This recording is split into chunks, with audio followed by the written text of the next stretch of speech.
It was my mom, my dad, my brother Vance, and myself. We were very middle class. We weren't wealthy, and fame and money and celebrity was a big deal. So I saw that as a young kid, and so I knew that that would make me special. If I was famous and if I was rich, then people would think I was special. My dad was funny. He was really silly, kind of, and corny, but he was funny. And my mother's funny. She's very dry and very sarcastic, and I guess she was always funny. I don't remember her so much as being funny when I was growing up as she is now. I grew up in well, everywhere around New Orleans. We moved about every 2 years, just far enough away to start a new school because it was in a different area. So still in New Orleans, but different schools every 2 years. My parents divorced when I was 13. It was a very non-communicative household. So when the divorce happened, when it was just announced that they were divorcing, it was a shock. I think it was a shock to my brother and myself, and that we had no idea. It wasn't. They didn't fight. They didn't. There was just nothing. It was just a regular. I thought regular relationship. My dad wanted me to live with him. My mom wanted me to live with her. I thought it would be better to live with my mom, and I was 13 at the time. So, and my brother was 15, and he left high school, and he was a musician anyway, so he just took off and was in a band. So it was just me and my mom, and weird because she became. I just knew her as my mom, and then suddenly, she's my roommate, and she's like dating people, and like it was just strange to see my mom, in a different way. So it was an interesting time for me and for for everybody, I guess, for her too.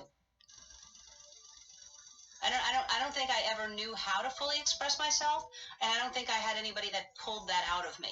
So I think I was just trying to figure out what I was doing, and clearly we all have a purpose and we all have a reason to be on this planet, and I was trying to find out what that was.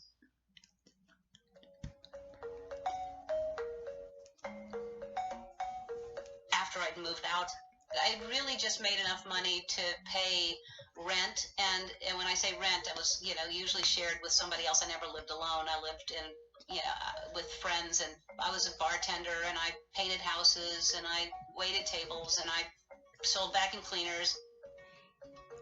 It wasn't door to door. Everybody, when I say I sold vacuum cleaners, they assume I was carrying something door to door. I lived in New Orleans at the time, and I worked for Hoover, and it would just be in department stores. People came by. I would, throw dirt down and show them how it cleaned it up. And there was one that was the top of the line vacuum cleaner, had a light on the front of it. And it was like $50 more than the other vacuum cleaner. And I remember a woman asking me why she would need a light on the front of the vacuum cleaner. I said, that's so you can vacuum at night and not wake up people by turning lights on. That woman laughed so hard at that she bought it.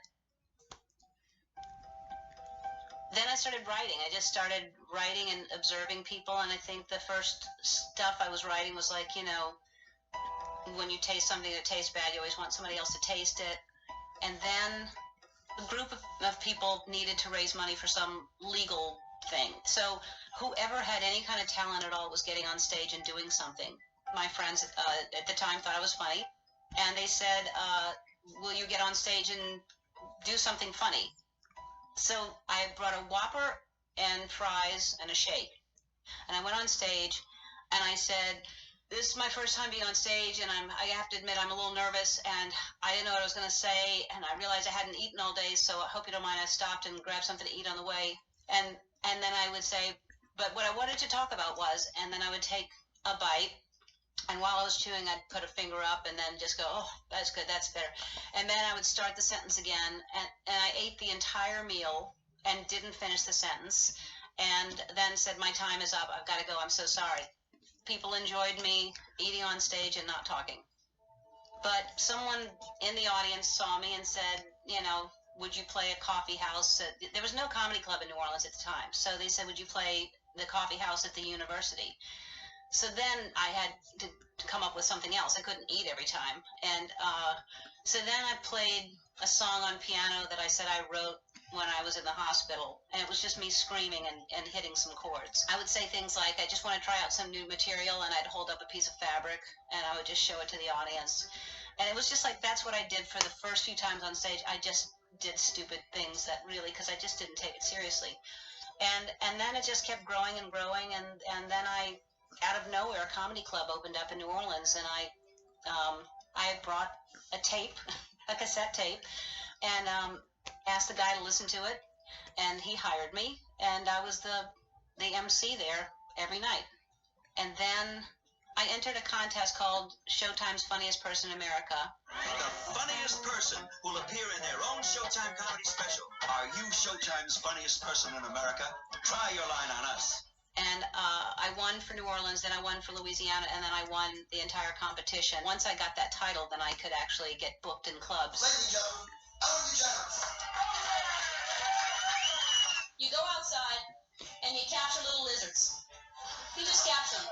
And then once you have them, you glue little tiny toupees on their heads. And then you set them free, and their family and friends don't recognize them. And they could say that I was on Showtime and I had been on television, and plus I was the funniest person in America, and who's not going to go see that person? You know, they were very disappointed after they paid their $10, because I certainly wasn't the funniest person in America. Take the Angora sweater, you put it in a plastic bag, and you put it in the freezer for an hour, and it won't shed the rest of the night. It's true. But then I started thinking, well, my cat sheds an awful lot.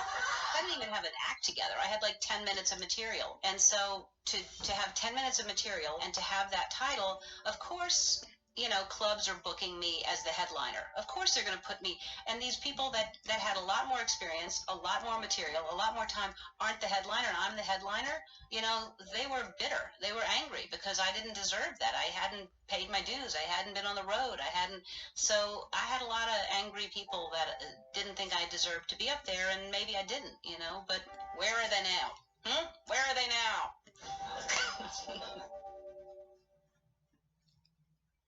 Coming up on Masterclass with Ellen DeGeneres. I'm not fearless. I didn't do it because I'm fearless. I did it in spite of the fact that I was scared to death, in spite of the fact that I cared deeply what people thought of me.